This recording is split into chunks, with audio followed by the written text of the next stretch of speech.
Praise the lord.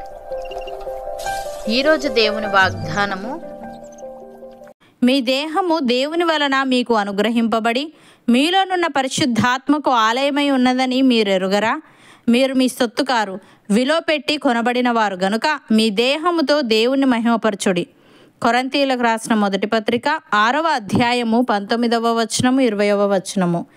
సహోదరి సహోదరులారా, మన దేహము మనది కాదు, అది దేవునికి చెందినది. ఎందుకంటే దేవుడు మనలను తన విలువైన రక్తంతో కొనుగోలు చేశాడు. అందుకే మనం మన దేహాన్ని పవిత్రంగా ఉంచాలి మరియు మన దేహముతో దేవుని మహిమపరచాలి. ఒక వ్యక్తి తన శరీరాన్ని అనైతికంగా ఉపయోగిస్తే అది దేవుని ఆత్మ నివసించి ఆ ఆలయాన్ని అపవిత్రం చేసినట్లు అవుతుంది. ఒక భక్తురాలు లేదా భక్తుడు తన జీవితాన్ని పరిశుద్ధంగా ఉంచుకుంటే అది దేవుణ్ణి మహిమపరచడం అవుతుంది.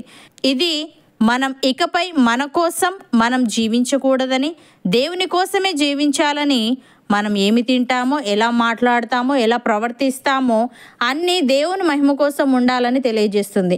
ఇక్కడ విలువ పెట్టి కొనబడిన వారు అనే మాట యేసుక్రీస్తు శిలువపై చేసిన విమోచన కార్యాన్ని, ఆయన త్యాగం మన పాపానికి మూల్యం చెల్లించి దేవునితో మనల్ని సమాధానపరిచింది అనే సత్యాన్ని గుర్తు చేస్తుంది. భక్తుడు ఈ విధంగా అంటున్నాడు, మీరు చీకటిలో నుండి ఆశ్చర్యకరమైన తన వెలుగులోనికి మిమ్మల్ని పిలిచిన వాని గుణాతిశయములను ప్రచురము చేయు నిమిత్తము ఏర్పరచబడిన వంశమును, రాజులైన యాజక సమూహమును, పరిశుద్ధ జననమును, దేవుని సొత్తైన ప్రజలునై ఉన్నారు. ఒకప్పుడు ప్రజగా ఉండక ఇప్పుడు దేవుని ప్రజ అయితిరి. ఒకప్పుడు కనికరింపబడక ఇప్పుడు కనికరింపబడిన వారైతిరి. ప్రియులారా, మీరు పరదేశులను యాత్రికులునై ఉన్నారు గనుక ఆత్మకు విరోధముగా పోరాడు శరీరాశలను విసర్జించి, అన్యజనులు మిమ్మును ఏ విషయంలో దుర్మార్గులను దూషింతురో ఆ విషయంలో వారు మీ సత్క్రియలను చూచి వాటిని బట్టి దర్శన దినమున దేవుని మహిమపరచునట్లు వారి మధ్యను మంచి ప్రవర్తన గల వారై ఉండవలనని మిమ్మల్ని బతిమాలు కొనుచున్నాను అని. ప్రియులారా, మీరిక మీదట పరజనులను పరదేశులునై ఉండక పరిశుద్ధులతో ఏకపట్టణస్థులను దేవుని ఇంటి వారునై ఉన్నారు.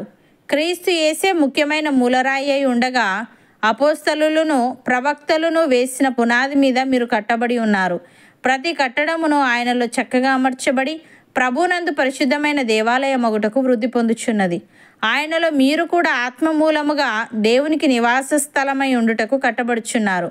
అపోస్తలుడైన పౌలు ఈ విధంగా అంటున్నాడు, ఎవడైనను క్రీస్తునందున్న ఎడల వాడు నూతన సృష్టి, పాతవి గతించెను, ఇదిగో క్రొత్తవాయను, సమస్తమును దేవుని వలననైనవి. ఆయన మనలను క్రీస్తు ద్వారా తనతో సమాధానపరుచుకొని ఆ సమాధానపరచు పరిచర్యను మాకు అనుగ్రహించెను.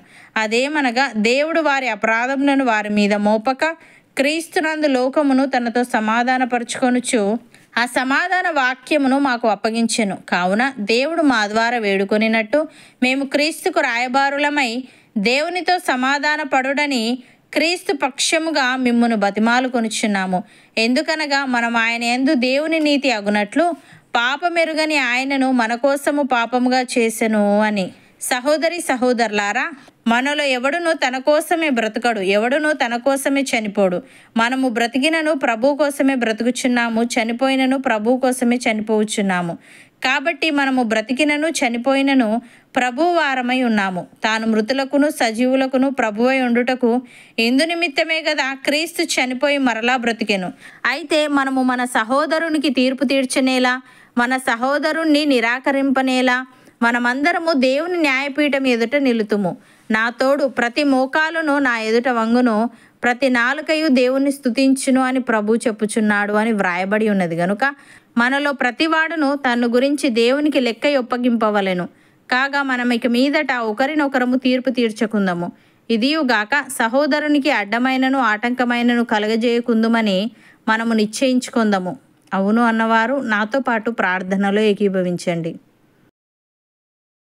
పరిశుద్ధుడా, ప్రేమగల తండ్రి, మా దేహము నీ వలన మాకు అనుగ్రహింపబడి మాలోనున్న పరిశుద్ధాత్మకు ఆలయమై ఉన్నదని, మేము మా సొత్తు కాము, విలువ పెట్టి కొనబడిన వారము గనుక మా దేహముతో నిన్ను మహిమపరచాలని నీవు తెలియజేశావు.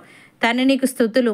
దేవా, మేము చీకటిలో నుండి ఆశ్చర్యకరమైన నీ వెలుగులోనికి మమ్మను పిలిచిన నీ గుణాతిశయములను ప్రచురం చేయ నిమిత్తము ఏర్పరచబడిన వంశమును, రాజులైన యాజక సమూహమును, పరిశుద్ధ జననమును, నీ సొత్తైన ప్రజలమునై ఉన్నాము గనుక మేము ఆత్మకు విరోధముగా పోరాడు శరీరాశలను విసర్జించి అన్యజనులు మమ్మల్ని ఏ విషయంలో దుర్మార్గులను దూషింతురో ఆ విషయంలో వారు మా సత్క్రియలను చూచి వాటిని బట్టి దర్శన దినమున నిన్ను మహిమపరచునట్లు వారి మధ్యను మంచి ప్రవర్తన గలవారమై ఉండుటకు సహాయము దయచేయమని ప్రతి కట్టడమును నీలో చక్కగా అమర్చబడి నీ అందు పరిశుద్ధమైన దేవాలయ మగుటకు వృద్ధి పొందుచున్నది గనుక మేము కూడా ఆత్మమూలముగా నీకు నివాస స్థలముగా కట్టబడుటకు కృపచూపమని మేము బ్రతికినను నీకోసమే బ్రతికే చనిపోయినను నీకోసమే చనిపోయే ఆత్మీయత మాలో ప్రతి ఒక్కరికి నీవే దయచేయమని యేసుక్రీస్తు నామమున ప్రార్థిస్తున్నాము తండ్రి.